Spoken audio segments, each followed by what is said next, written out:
Welcome to the Voiceless podcast. We're here for another episode. I'm your host, Meech, aka Scooney Mac, aka the guy that's learning more about wrestling, and hopefully one day you will see me as the wrestler. But anytime we're talking wrestling, you know we got the co-host who's down in Atlanta. Say what up to the people.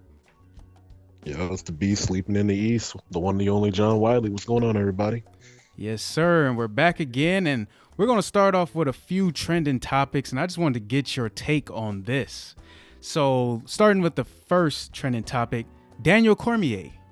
And for those that don't know Daniel Cormier, you got to look up your UFC history. That's one of the greatest heavyweight champions of all time. But he's actually been in talks with the WWE, and he actually wants to start to try commentary first. So he's a retired UFC fighter now, and he's trying to make his way into the WWE, and it doesn't seem like it's just maybe as a wrestler.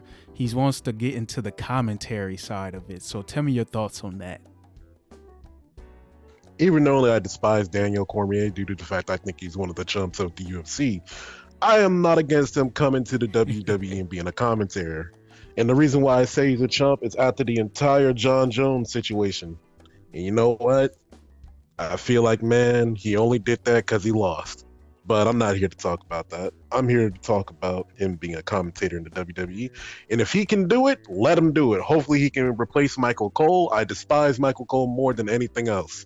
When I look at wrestling, man, I mute the TV and I just watch what happens. Because, oh boy, when he talks, it's like, bro, you ever seen like a bee and a stinger and you'd be like, man, that's sharp. That's what it's like when he's in my ear. I'm like, bro, I can't do it. But you know what? Yeah, and he be stating the obvious, or he just tells you what's happening in such a way that's so, what's the best way I can put it? I'm just gonna say unintelligent. You know what I'm saying? Like no any kind of nuance to it. He just does it, and I'm just like, bro, just stop talking. Bro. You know what? Mute your mic and keep talking. That's the way I feel about Michael Cole. But yeah. You know, it's interesting for me. I mean, I never really was a huge Daniel Cormier fan when he was in the UFC. I was kind of more so, when we talk about the heavyweight division, I actually like Jon Jones, even though he kept getting into a lot of things outside of the ring that kind of, always halters his in-ring fights, but or his in-ring career. But I mean, I don't dislike Daniel Cormier. So if he wants to get into the wrestling world and he wants to get into commentating, then more power to him. I want to know his wrestling background, because I haven't really heard too much of his wrestling history or anything like that.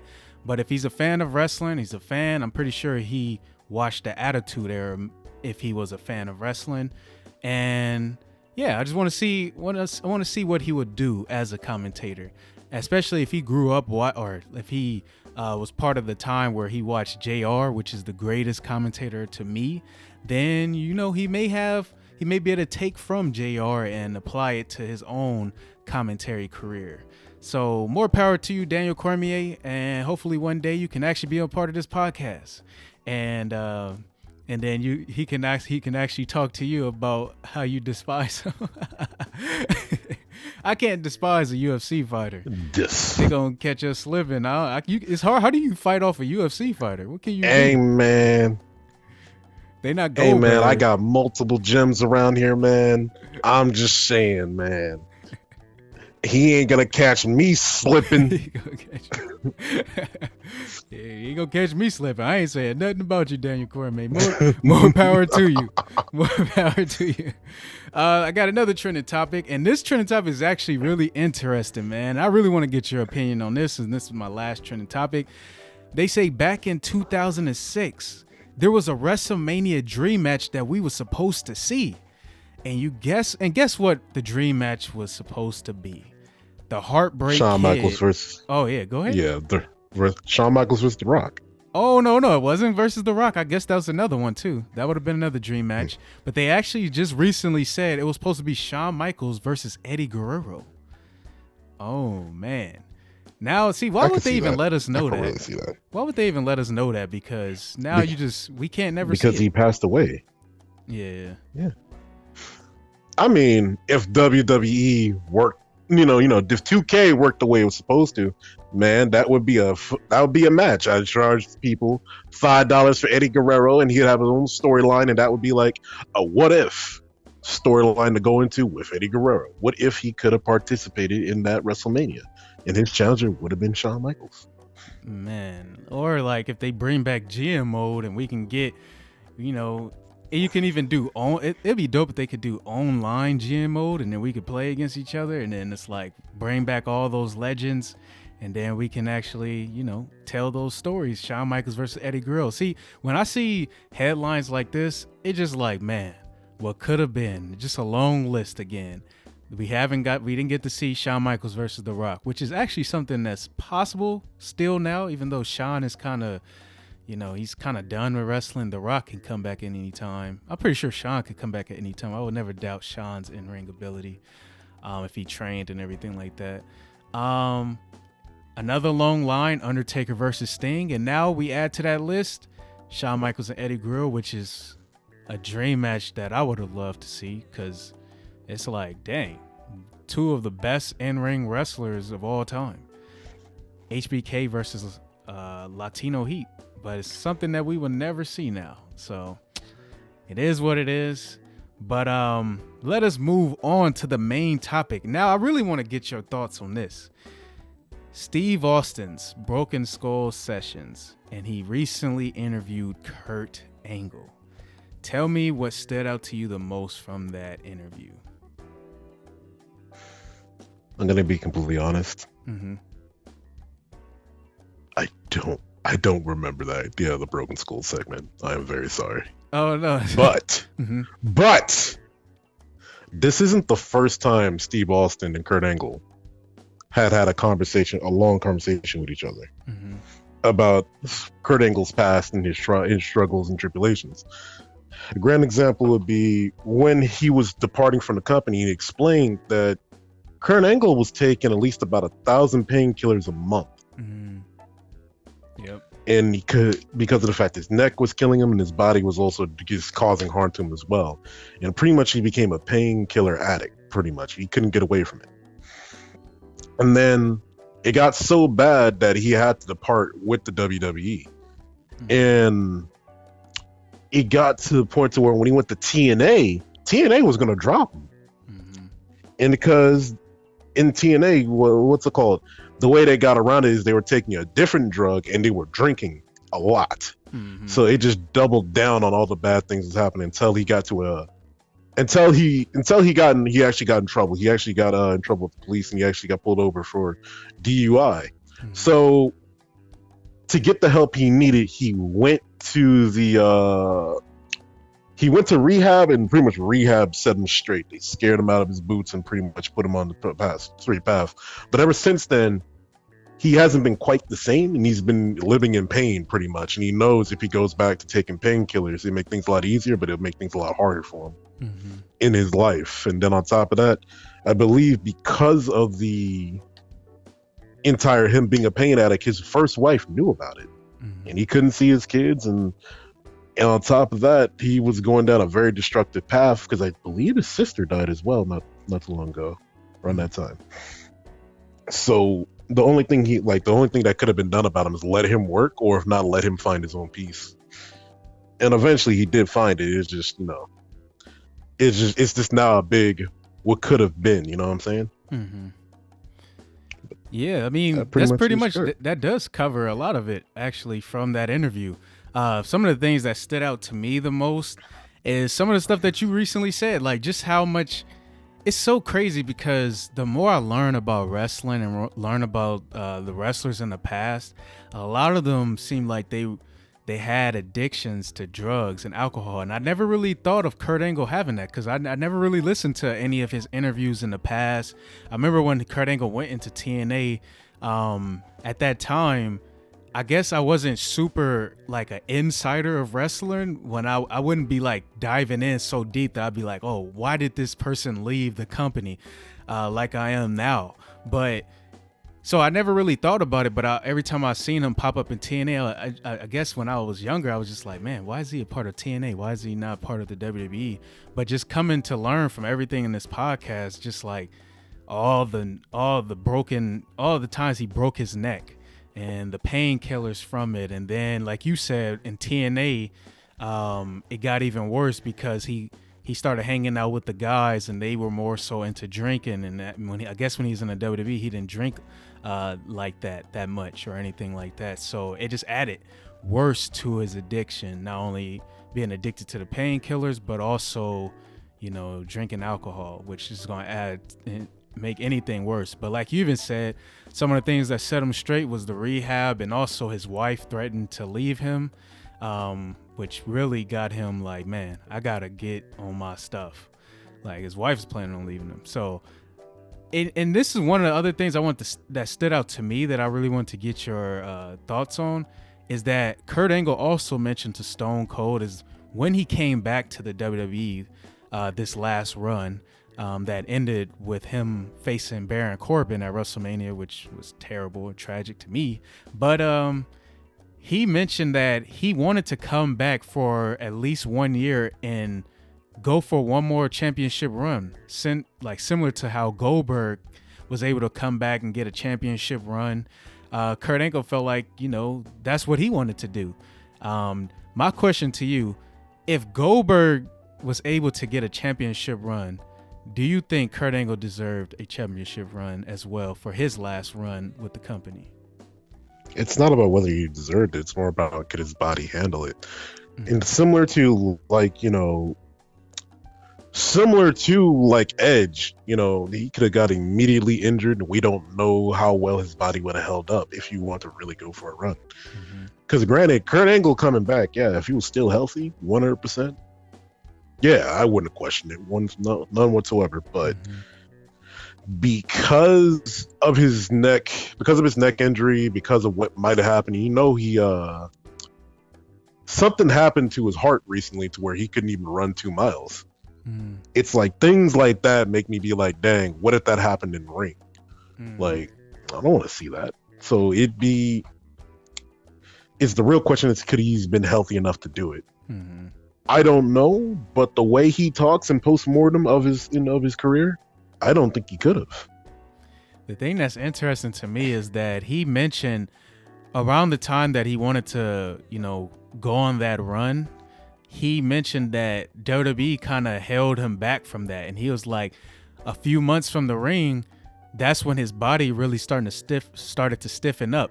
So the Kurt Angle that we seen wrestling during his last run, he was very stiff, I'm pretty sure that you could tell, like he was very stiff. He mentioned that the reason why he was stiff is because they kept him from inside the ring for too long. He's like, when he first began talking to him about his last run, he wanted to start wrestling right then and there while he was still competing. Because at that time, he was still competing like overseas in different places. And he wasn't on a hiatus from his in-ring competition. So his body was still feeling good. He was still able to move. Then WWE was like, or I guess Vince was more so like, I want to put you as a general manager, or we're going to put you in the Hall of Fame. And then he didn't really start wrestling until I guess months later, and then his body stiffened up, and he mentioned that during the interview. So I don't know. It's just like, what could have been. I think if Goldberg deserved it, if Goldberg got a championship run, Goldberg's got multiple though now. He's beat The Fiend. He beat Brock Lesnar. I think Kurt Angle deserved to get it, but like you said, would his body been able to hold up? And to me, I would say yeah, because he still wrestled. He still wrestled when his body was stiff. So I'm like, if they didn't wait too long, I think he would have been able to do it. Yeah, I agree, but it's just, I don't know. I wouldn't take the risk, but it is what it is. You know what I'm saying? Yeah, these wrestlers, when they wrestling is what they love. You can see like Undertaker. I didn't even mention this in the trending topic. Undertaker, I guess like more recently even said like, when WrestleMania season is coming around, it's just like he start to get that itch again. Like, should I make a return or should I be getting ready for something? Like, I'm telling you, these wrestlers, they love it. They don't want to hang up the boots. No, yeah, you're right. Because a lot of times wrestlers will be, willing to risk life and limb to do so. A lot of wrestlers be wrestling well injured. Understandably, so they don't lose their it's so they don't lose their spot. But at times though, it's because of the fact this is what they love. Mm-hmm. So they're willing to do it no matter what. Yeah. So I mean, it's kind of tough because I was like, Kurt Angle deserved a better end to that. He should have faced at least John Cena or somebody at the end. Somebody like Kurt Angle mentioned he wanted to face John Cena or even Stone Cold, somebody that was significant to his career. He wanted to end off his career with, but he got Baron Corbin, and then he lost to Baron Corbin. That is like the most disrespectful ending to a icon like Kurt Angle to me. I don't know. That's tough. That's a tough one. Yeah, it's a tough pill to swallow. I agree. Yeah, but I also wanted to I wanted to get to this topic before the topic we just went over, but we might as well do it now. So I'm gonna pass the mic to you, and you wanted to talk about wrestling then and wrestling now. Okay. So a little thing I've been doing is like I'm gonna make this pretty much pretty much like a weekly thing, but I'm comparing wrestling from when I was watching wrestling in another bygone era, Mm-hmm. and comparing it to how it's now and how it's so different. And I started with 2005, February the 7th, I want to say, SmackDown. And the reason why I chose this is before John Cena got his WWE Championship. And people like Kurt Angle, Chris Benoit, Eddie Guerrero, and guys like RVD are still in the WWE. Mm-hmm. And it's to see that lineup and roster be there and be ready to go. It's like kind of wild to me, man. And I'm happy to see them all there. And one thing I've noticed about that era of WWE is one, they're doing a lot of stuff you can't do now because it's not, it's not considered. At the time, it wasn't considered offensive. Now it would be. You know what I'm saying? Mm-hmm. But I could tell that a lot of guys were improvising and just saying stuff because they know they can work the crowd into doing it. Mm-hmm. And the greatest example of it would be John Cena. Mm-hmm. John Cena had a lot of charisma to himself and worked his character to the point to where he would just be saying stuff and letting the crowd finish his lines. Mm-hmm. And another thing I noticed about this, wrestling matches lasted 10 minutes max, and on top of that, the show was only 120 minutes. It was like pretty much a movie. Mm-hmm. It didn't exceed over 2 hours, pretty much. Mm-hmm. I mean, well, not 120. Sometimes it was like less than that. But to get to the point, though, wrestling was more condensed and it was more focused. And on top of that, everybody had a lane to shine in, pretty much. Mm-hmm. And it felt like it was and it was only 5 matches. And then on top of that, these 5 matches, everybody had at least a storyline, or at least everybody had a purpose to being there. Instead of just like, all right, you two are out here, go wrestle. All right, then we're going to have a whole entire 20-minute talking segment between two people we really quite don't care about. And I'm noticing these are the 2 big things that I noticed that WWE now kind of does. Understandably, it's evolved to be this way because they're chartered for that time slot. But it's just like, god dang, man, it's a whole new world, man. Yeah. Go ahead. I was gonna say, yeah, like you said, back in the day, it was a 2-hour show, and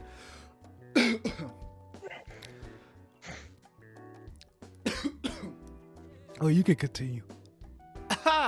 Oh yeah. I'm choking, All yo. right, so no, not like this. But to continue though, the reason why I chose this particular segment, because all right, I got to see the baby faces and I got to see the heels. And the heels, there were more heels than baby faces, and they were all put in positions of like, dang, how are we gonna overcome this? Because Kurt Angle was one of the biggest scumbags out there. He used to have a weekly show where pretty much some random nobody would go up against him and get slaughtered by him every other week. Mm-hmm. And then the WWE champion at the time, or the heavyweight champion, was JBL. Mm-hmm. And JBL snaked his way into getting every single championship win. He beat Eddie Guerrero for the belt. He beat Chris Benoit, Undertaker, and he kept finding ways to just beat these guys and just pretty much being like, I am the greatest wrestler of all time. And I'm like, what? And everybody knew it, but it was cool to see that. And on top of that, Rey Mysterio was around. He was a lot younger. And seeing him being able to move around to work the way he did is amazing, because it's like it's not too much different from what it is now. Granted, it is a bit slowed down for him now, but back then he pretty much could work with anybody and still be successful. And I think another cool thing about WWE back in that era, though, is just like everybody had their own, personality. Then they worked it to every point of their character. Because a grand example would be your entrance. A lot of times entrances weren't just guys running down the ramp. It was like, guys have fireworks, pyrotechnics, or if not, they would do a lot with the crowd. You could see them mouthing off to them a lot. You could see them, getting into it. A grand example is I got to see SmackDown go to Japan. Kurt Angle didn't care to be there because he's supposed to be the American heel. He's like, man, why am I even here? But then you guys got guys like Funaki, and you got I forgot another wrestler, and Eddie Guerrero. The crowd popped and went wild because a lot of those guys have wrestled there, and they're pretty much like legends. And they would do a lot of things to the crew, a lot of things that work for the crowd. Top of that, like I said, matches were only 11 minutes max. They weren't. Everybody didn't get a 20-minute match, and I kind of understand that.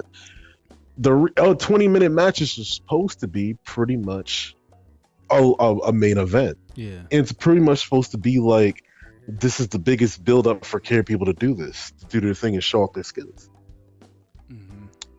And that's what I kind of appreciate, because at least when you got like a match where it's not the biggest stars, you can get a lot of high points, and you can get pretty much run through the motions of like what they can and can't do, and see how creative they can be to getting a win. So that's one of my number one things I liked about wrestling then. You got any questions though? Since I'm watching wrestling now, watching then and now. Yeah, like before. See, note to self: I got to make sure I bring water every time I do a podcast now. But okay, Yeah. so what I was gonna say is, I liked your point in the beginning when you talked about how the show used to be 2 hours compared to nowadays how the show is 3 hours. It seemed like the show is stretched out too long nowadays. I remember when I was a kid, and I don't think it was just because we were kids. I think the shows were actually 10 times better back in the past because the time slot was shorter. That means that in that time slot, the wrestlers had to make the most out of it. Like, I feel like nowadays, which could be a credit to Vince in a sense, is that Vince tries to get all the wrestlers to be a part of the show. But it seemed like in the past, it was like the only people that would be a part of the show is whoever's going to make the show 10 times better, who's going to make it a great show. So that means a lot of great wrestlers in the past, or a lot of good wrestlers, will be left off the show. It seemed like nowadays Vince is like, okay, we're trying to get as much of our roster a part of each event. And it seems like it kind of, it makes the show a little drawn out and not as entertaining as the shorter shows in the past. And also, that's one thing I definitely agree with. And then also to add to that, I feel like you said, it seemed like they in the past they improv'd a lot more. And I'm not sure. I feel like some of that is, at least from listening to the interviews, like from Dean Ambrose, or like just the different interviews, they say like now a lot of it's scripted, and which I can't even, I can't discredit the wrestlers for not being like improvising as much, because it seemed like that's what the WWE is, they're actually kind of doing that now. They're writing up the wrestlers and what they say, and not really letting them improv too much. So I mean, that's probably more of a management side. They need to fix that and just let the wrestlers kind of be themselves a lot more, or trusting them some more, and they may and see what they can do. But obviously, back in the past, it seemed like it was a lot more wrestlers that was charismatic. But I don't know if that's just because management allowed them to freestyle a lot more, or is it just the wrestlers was more charismatic? So, but yeah. I think it has to do with like it isn't so tightly locked. Like they're not being, generated to do this type of thing. You know what I'm saying? Mm-hmm. It feels like they are on a set path, but it's not totally scripted. You know what I'm saying? Yeah. It's definitely interesting. I feel like, but what would you say that nowadays that you like the most? I guess about wrestling in a sense. Well, I think the one thing I do like most about nowadays is the fact that, for one, let's just get this out the way. There's a lot more personality in the wrestlers' attire than there was back then. You know how many people came out in black trunks or something like that of that nature? Mm-hmm. It's like a myriad of dudes, like Brian Kenjack. Like this is dude named Jindrak or whatever his name is, right? Mm-hmm. He was supposed to be one of the members of Evolution. This dude came out in the most generic of wrestling attires. And I'm just like, where does your personality speak? Mm-hmm. It's so crazy to me. I understand you got John Cena, you got Kurt Angle, you got those guys, but I'm like, bro, it feels like everybody else though feels like a Steve Austin clone or a Brock Lesnar clone. And with a lot of those guys, and it's just like, come on, man, where is anything to show off that you're different? Mm-hmm. Granted, you will have personalities like the Boogeyman, but god dang, nah. Because I'll give you a grand example. It'd be someone like Daniel Bryan in his heel phase. You could see it, that he was trying to, everywhere on his character, that he was trying to go this eco-friendly route, and on top of that, I'm just like a hippie, dude. Mm-hmm. I was gonna say this. Another thing I would like about the newer era of wrestling though that we're in is that at least everybody at least has a chance for us to get to know you. Yeah, right. Mm-hmm. That's what made me kind of like look at guys like EC3, for example, when he came into the WWE. I got to know him a little bit, but that little short amount of time, it made me get invested into who he is, which is Ethan Chandler III, pretty much. Mm-hmm. And same with Bobby Roode, depending on how you want to go about it.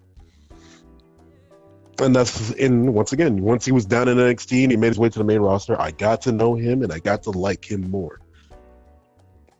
Versus back then, hey man, you're lucky if you got screen time. You're lucky if you lost to Kurt Angle. That's how bad it was back then. Mm-hmm.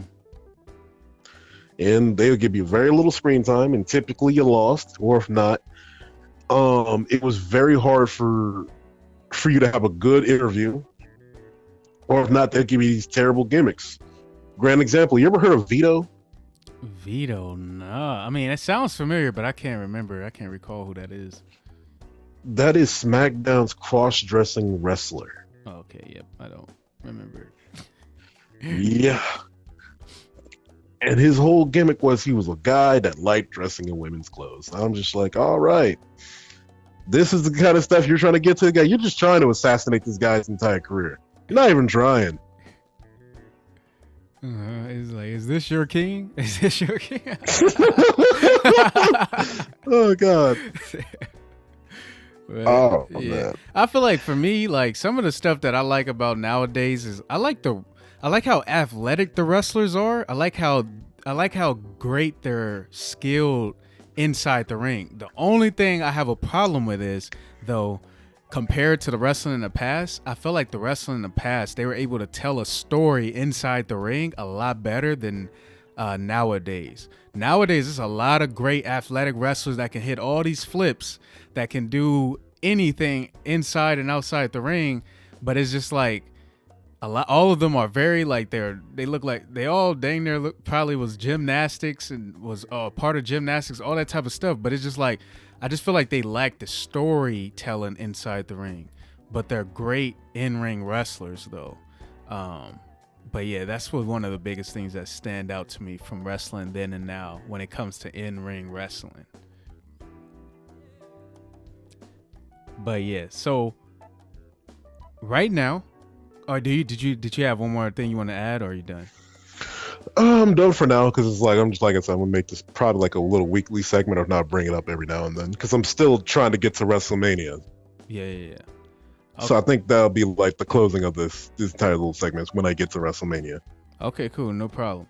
So now we're gonna take a quick break, but after the break, we're gonna do two more topics. One topic is our most hated moves in wrestling history, and also in light of the WWE draft, we're gonna pick a number one pick if we were running Raw or SmackDown, running any of these brands, but we're gonna choose who would be our number one pick in wrestling history. So that includes all the Hall of Famers, all the wrestlers in history.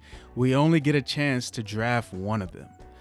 And who would we draft if we were building a SmackDown or Raw or NXT, a brand today? So we're going to take a quick break and then we will come right back. And we're back from the break. And before we get into the most hated moves and also our number one draft picks in wrestling history, we're gonna let John finish off his point before we had a little technical difficulties. But your point about attires and everything like that when it comes to wrestling then and now. Yeah, I feel like one of the issues with the attires with women back then were the ones that were on SmackDown, because I'm only watching from their point of view. Mm-hmm. Women, they were treated more like for sex appeal and to get pretty much guys to go watch it. And this was kind of more apparent when I got to see Tori Wilson up there. And Tori Wilson was dressed in the same exact way as for Stacy Keibler or Kelly Kelly. Pretty much they came in either wrestling shorts or they came in trunks. And pretty much it was devoid of any personality and it didn't show off their character at all. But I guess that's the point. They're just there to be eye candy. Mm-hmm. Hence why they even had the Divas Championship in the first place. Mm-hmm. So, and my point about this is that was kind of like one of the big negatives about wrestling back then, is that even when this entire like mutedness about the person or the character kind of even seeped into their attire, and it was just kind of sucked pretty much. Yeah. It's actually interesting that we didn't that now kind of brings to my attention is that wrestling then and now there wasn't really women's wrestling back then. I mean, there was Trish and Lita, but outside of Trish and Lita, it was mainly all about, like you said, it was just they were used as sex appeal pretty much, or just to like eye candy in a sense. But so I guess that's actually another one that of course that should definitely be on the list. Of course, nowadays we got real women wrestling compared to then. Yep. And I'll give you this another thing. It's like the WWE screwed up twice with two great female wrestlers, which were Gail Kim, who was pretty much, in my opinion, probably the go-to female wrestling because she was that good, and then Eve Torres, who is the wife to one of the Gracies, and the Gracies are pretty much UFC legends, pretty much. Mm-hmm. And they missed out on two perfectly good opportunities to make these two women to be absolute stars, or if not, change women's wrestling. They just didn't. Gail kind of just eliminated herself from a WrestleMania match and just walked off. Yeah. And never came back. And I'm just like, God dang it. But then if you watch her matches in TNA actually tried to make women's wrestling good with the TNA knockouts. Mm-hmm. And well, they did. They got a lot of great people to go work there and do some stuff like Mickie James and like Gail Kim and other people like that in that nature. Yeah. It's funny that you bring up Gail Kim. I feel like Gail Kim, Victoria, who else? I guess I'm gonna keep bringing up Lita. Yeah, Lita. I feel like also Melina. I've heard rumors Melina's supposed to be coming back to the WWE at some point as well. Well, because nobody from that locker room is around, so it'd be perfect for her to come back. Yeah. Well, I guess the only one that's around from that locker room at that time is Mickie James. Mickie James is still wrestling here and there. Well, Mickie James is cool with everybody though. Yeah. Yeah, so I Because would. you know, from what I understand though, I Mhm. think she made the Undertaker mad though. Melina, Mm. she's like, yeah, that was another one of those wrestling court stories, if I'm not mistaken. See, I have no idea. I haven't heard that one. But you can't Yeah, make Undertaker mad. That's the leader of the locker room. pretty much. And oh no, she was on the SmackDown roster too, so it was just all kinds of bad. Um, but yeah. Yeah, but we're gonna move on to one of our last topics, which is the most hated moves in wrestling history. So I'm gonna start this one off. I got one move and one move only, which should be banned. It should be banned from wrestling today, tomorrow, in the past, and forever. This move should never make its way back into wrestling history, but somehow, some way, it squeaks its way back into a match where we least expect it.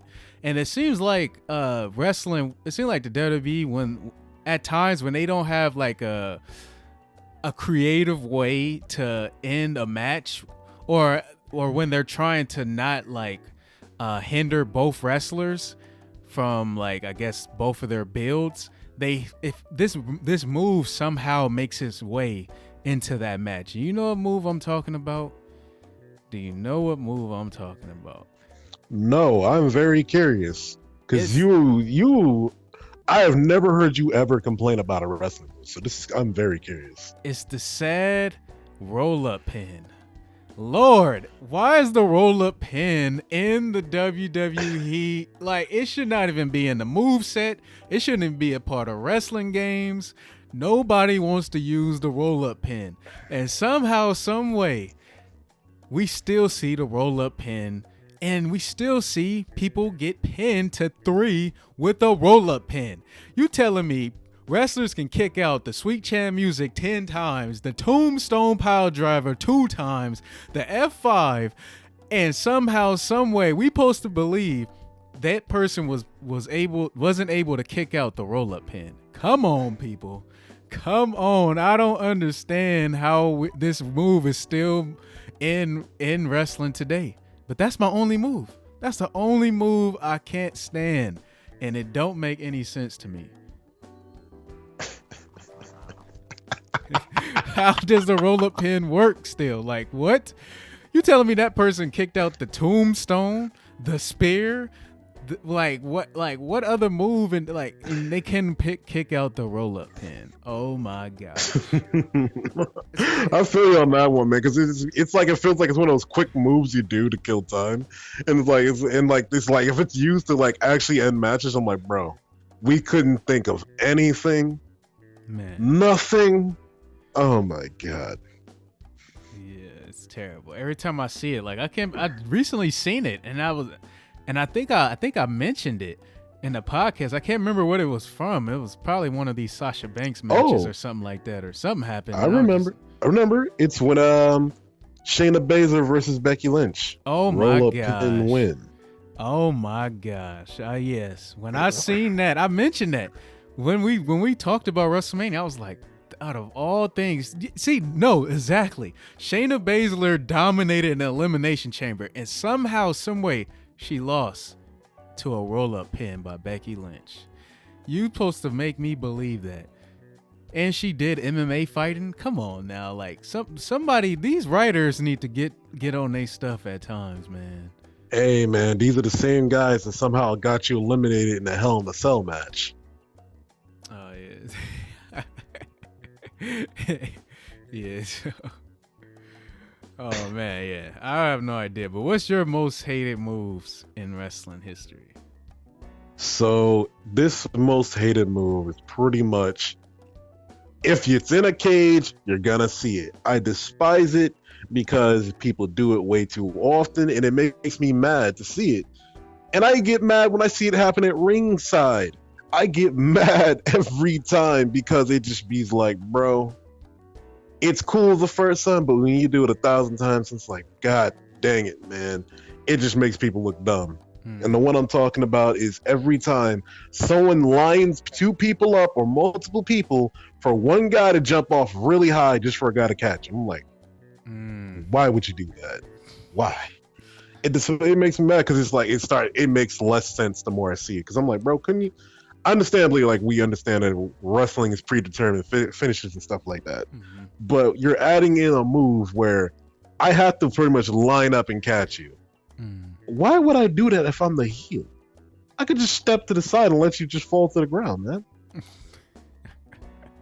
Yeah. And I hate to see this, and I hate it every time I see it, because every time I see someone climb to the very tip top of the cage, of the elimination chamber, all the dudes just happen to be lined up to catch you. Like, come on, dude. Oh yeah.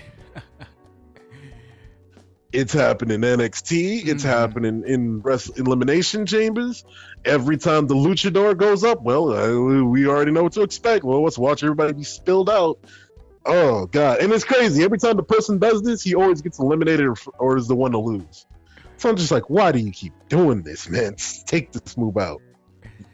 Don't let people do it. The worst time I see is when the wrestlers who are getting ready to like let him splash on them pretty much or jump on him is when they all like turn their head and then look at him and they're just like, oh, they can't move. They can't move.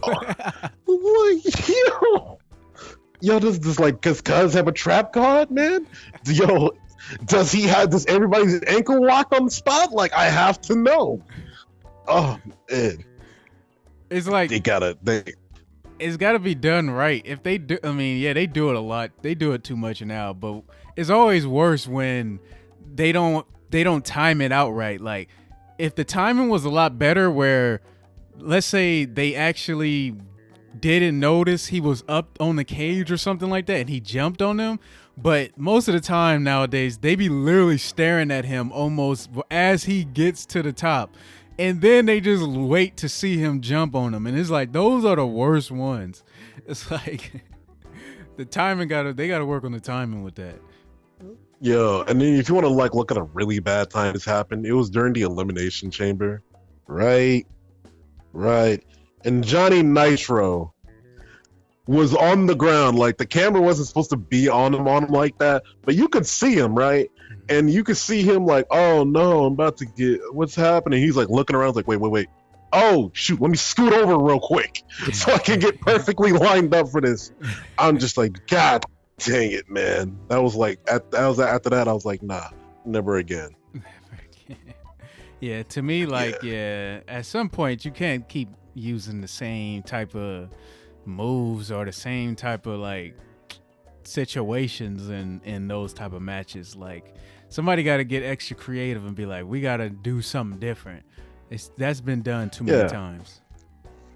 I can understand if it's like your signature move, like the stunner. It makes sense. It's easy. It's quick. It looks devastating.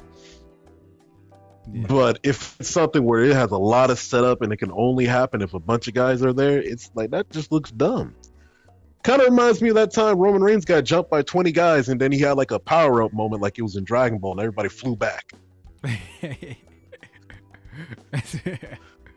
I have to show you that moment. Yeah. I have to. Yeah, I'm trying to remember that one. It was when Brock Lesnar and Roman Reigns were about to get into a fight. Oh, man. But let us move on to the last topic. The last topic, out of all the WWE wrestlers in history, if you were building a brand, like we're gonna act like this is GM mode. If you were building a brand, Raw, SmackDown, and NXT, who would be your number one pick out of all the wrestlers in WWE history or in wrestling history? That's a rough one. But if I were to pick like a number one overall pick, right? And I'm supposed to build around this guy, it'd probably be between these three choices, and it'd be between Kurt Angle, The Rock, and Stone Cold Steve Austin, because they're all very good. I'd probably lean on Kurt due to the fact Kurt is a real live athlete. He did win a gold medal with a broken neck, and he did, when his wrestling style is so close to an actual wrestler, you could be, it's like you can mistake it. yeah, he'd be the guy, and people will put eyes and attention. I can make an easy cult following just around Kurt Angle. Mhm. But if I were to pick one and just to put people in the seats, I'm picking The Rock. Picking The Rock without a doubt, due to the fact The Rock is, well, he's charismatic, he's very good in the ring, he's all around well built. So, and on top of that, Rock has superstar power. And if we say, for instance, I got full time Rock without the Hollywoodness, imagine if The Rock came out now, he'd be a nonstop meme machine. Mm-hmm. People would be cranking out memes, and they'll just be watching WWE just to see what he will say. Exactly. Yeah, and the same could go for Stone Cold. But hey, man, I just like The Rock better. That's just how it is. It's tough. It's tough, but I feel like it's tough, but at the same time, it's easy. Like, but before I give my pick, I gotta go down and pay some respect. I gotta pay some respect to Ric Flair, to Hulk Hogan, Macho Man Randy Savage, the Heartbreak Kid Shawn Michaels. I could keep going down the line. Mick Foley, Eddie Guerrero, Rey Mysterio. It's so many greats. Triple H, all of them. Sting. It's so many great ones. But I could have a show Undertaker. based around Triple H, man. Oh yeah, I knew. That's why I said Triple H too, because I was going to skip over him, but I said him exactly because I knew it was going to get on your nerves. But it's this one is kind of simple to me. You mentioned one of them, The Rock. It's going to come down to The Rock, Stone Cold, and Hulk Hogan to me. The three biggest draws in history. Now, I got to go with this one, though. You said The Rock. I got to go with his rival. I got to go with Stone Cold. Stone Cold was my favorite wrestler growing up. And then if we're just being honest, I'm going to just be straight up with y'all. Like, I'm thinking about me running this brand. Most of America is white people. We're going to keep it real. White people love Stone Cold Steve Austin. And if I'm going to put butts into the seat and I'm going to make sure we selling out the arenas, Stone Cold Steve Austin represented all white folk. All white folk, blue collar folk, he represented everybody. But white people and blue collar people, and America is mainly full of blue collar, full of white people. We got our spot in there. I don't remember if we 11%. Black people are like 11, 12% that fill out America or whatnot. But it's mainly the majority is white people. It is what it is. I'm going with Stone Cold Steve Austin. Not only because he's charismatic, like you said about The Rock, he's a legend. He'll be a meme machine, and he would just make every storyline and every wrestler better. Same thing for The Rock.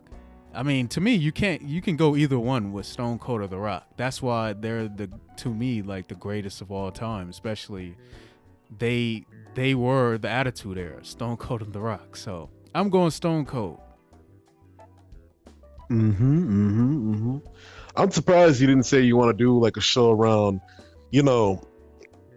John Cena, or you didn't want to pick like somebody like an older legend, like say for instance like Hulk Hogan.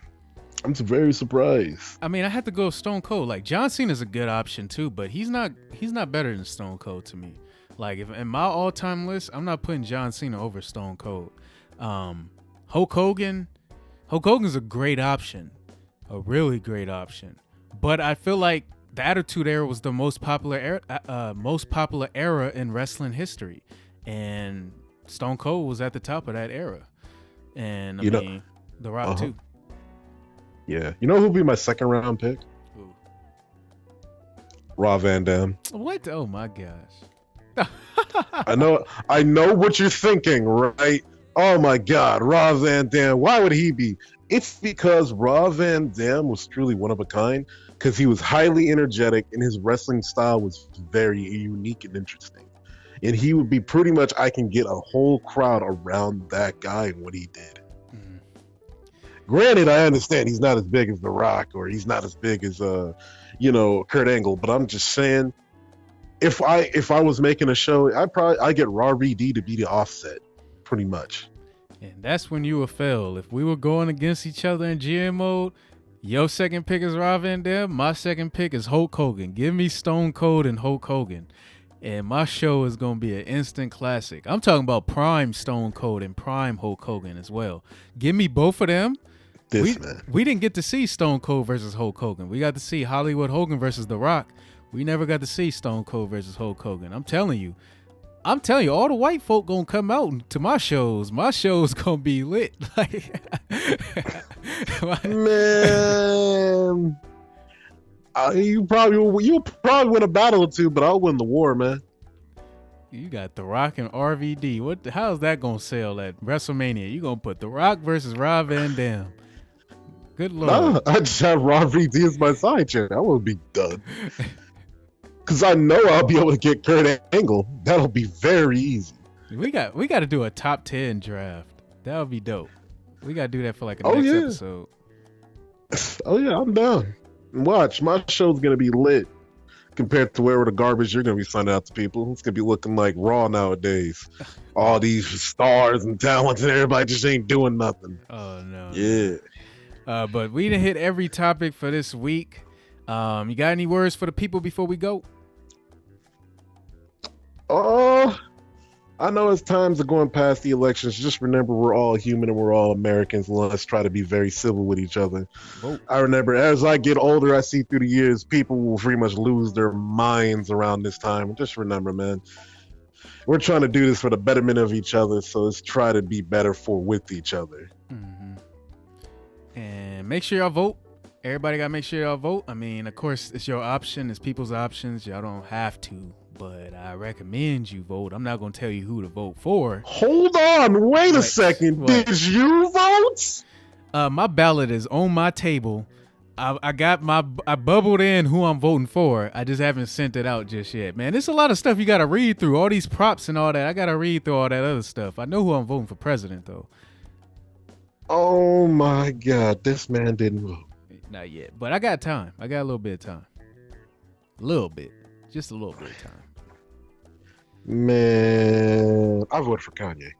Oh, my Lord. Now we're going to end off the show with that one. We got to end off the show, people. Oh, my God. Whatever y'all listen to throughout this podcast, don't listen to that last part. I'm just look past that last part. Oh man, someone told me Kanye was on the ballot. I didn't even pay attention to it. So I think he's. I mean, in Kentucky, Kanye has more votes than Joe Biden and Donald Trump. America. This is America. This is America right now. Oh man.